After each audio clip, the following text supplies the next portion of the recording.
Hi, my name's Phil. I'd like to come out politics. So Kemi Badenoch is providing some useful cover for Starmer's disability cuts U-turn by making herself and her party look ridiculous and irrelevant again. In her desperation to attack literally everything Labour does, because she has no idea how to be selective, she's ended up suggesting that the UK should play no role in the G7 or NATO.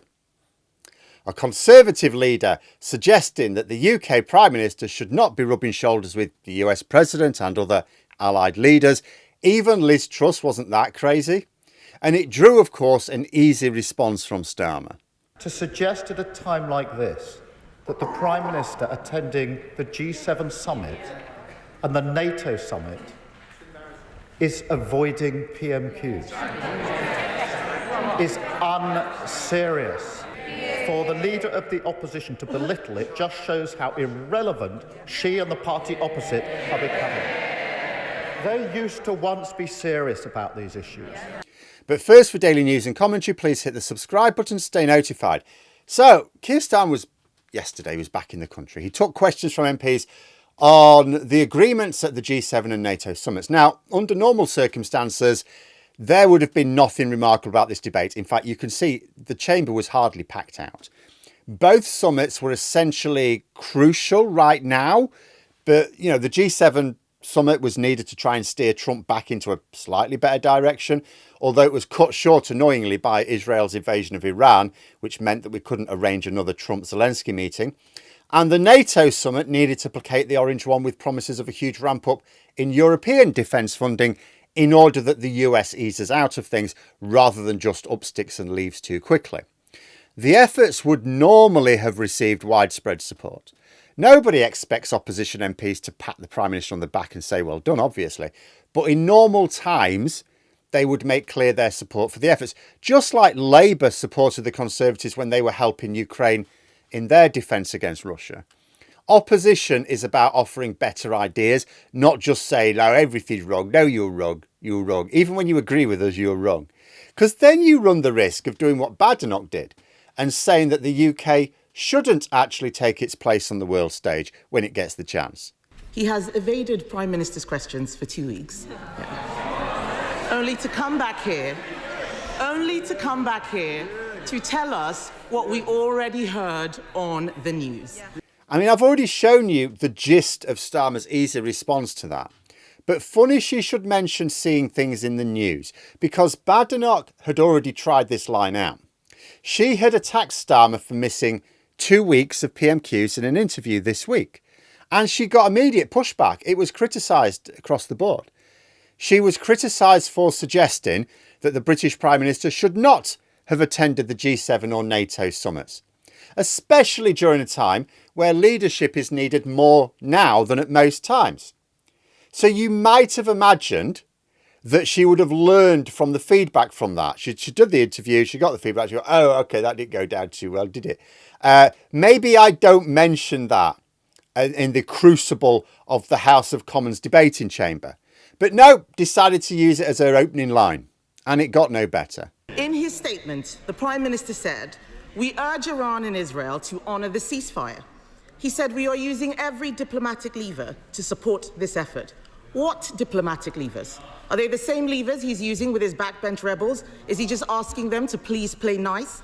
Let's be honest, Mr. Speaker. Nobody cares what this Prime Minister thinks, and why should they, when he doesn't even know what he thinks, and clearly no one cares what he thinks because he was not involved. We used to be a strategic player on the global stage, Mr. Speaker, advancing Britain's interests with confidence. Order. We used to be a strategic player on the global stage, advancing Britain's interests with confidence, and now we are on the sidelines. Over the last few weeks, historic events unfolded in the Middle East, and at every stage, Britain has been out of step with the US and out of the loop with Israel. Last week, the Prime Minister came back from the G7, insisting that there was nothing that President Trump said that would indicate he was about to get involved in this conflict. Days later, the US launched its attack on Iran's nuclear facilities. He had no idea what was going on.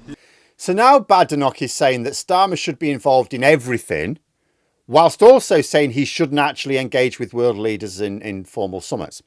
She said that nobody cared what the Prime Minister thinks, yet note the difference as you watch the various statements from Starmer and Badenoch. when Starmer was speaking, he got supportive noises from MPs, presumably mostly his own MPs, but there were no real cries of dissent from others that I could hear. Now, when Badenoch spoke, she got frequent noises of objections and only the vaguest murmurs of approval from her own MPs. This is because her own MPs do not really want to be caught attacking efforts to increase defence at a time when Russia is threatening us or arguing for tensions to ease in the Middle East.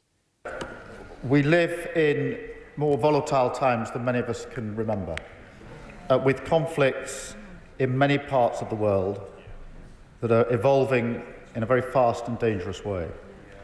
There's never been a more important time to work with our allies and to be absolutely serious in our response. That response was unserious. Unserious. To suggest at a time like this that the Prime Minister attending the G7 summit and the NATO summit is avoiding PMQs is unserious. What happened at NATO yesterday was historic. It was very important at a time like this that NATO showed unity and strength with a commitment to the future, not just to the past. That took a huge amount of work with our allies over the last few days and weeks. We have been centrally involved in that, crafting the final outcome, and we were recognised as having done so. I'm proud that we helped put that summit into the right place yesterday, and the world emerged safer as a result. And that was the unanimous view of 32 allies leaving NATO yesterday. For the leader of the opposition to belittle it just shows how irrelevant she and the party opposite are becoming. They used to once be serious about these issues. They used to be capable of cross-party consensus. And all of that is slipping away. We've led on Ukraine, 3 trade deals, and she talks about the prospect of US attack. She must have overlooked the fact that on Tuesday, when I returned from the G7, the first thing I did was go straight into a COBRA meeting to plan for all contingencies, including a possible US attack on Iran. And I'll tell her why I did that, although we did offer a Privy Council briefing, so she knows this. We have military personnel co-located in nearly all the bases across the Middle East. And therefore, I was extremely concerned to ensure that immediately on my return, I took every step to ensure I had the highest levels of assuredness that we had the preparations in place to keep our people and our assets safe. I mean, Starmer's getting plenty of stick, rightly so, for not reading the room himself on issues. And yes, his obstinance has caused damage even after pulling back. But he is recognising when something's not working and then changes it. I just wish he would change it to the right thing sooner. Badenoch is just like, she's stuck in a playground row between idiot kids who haven't developed any argumentative skills, but they just need to win at all costs. But she's the leader of the opposition. And she's the leader of the opposition looking at the latest polling, which shows that far from being on the path back to power, she could end up leading the Conservatives into the next general election and emerging from it the 4th largest party in Parliament. That is why Tory MPs in attendance were so deflated. They took a savage beating at the last election and could end up still losing half their MPs at the next election. You know, it's not about whether the Conservatives can win the next election or just need longer to rebuild like last time. It's about whether there's anything left to rebuild with. Although I said that the MRP poll that I discussed yesterday is not realistic as a predictor of the next election, because there's lots of things going to be happening between now and then, very predictable things. What is realistic is that both Reform UK and the Lib Dems could leapfrog the Tories in terms of seats won. Whoever takes over from the Conservatives after the next election may find themselves halfway up the aisle near the entrance. And Badenoch just attacks the UK's place in the G7 and NATO, as well as efforts to lead on the collective defence of Europe. It beggars belief. And of course, Conservative MPs face no easy answers here. Labour are going to be able to present a positive story long before the election of better access to the NHS, houses being built, actually entire new towns being built, other projects being built. Britain is going to be a hive of activity and industry before long. Even if Starmer gets no better at communicating, he will at least have results to back his work up with, right? The Tories cannot get results. They're in opposition. That's impossible. All they have is communication. Oh dear. Anyway, let me know what you think in the comments below. And for more content, you can subscribe to the channel or even join for access to streams and behind the scenes updates. Thanks for watching, and until next time, I'll see you later.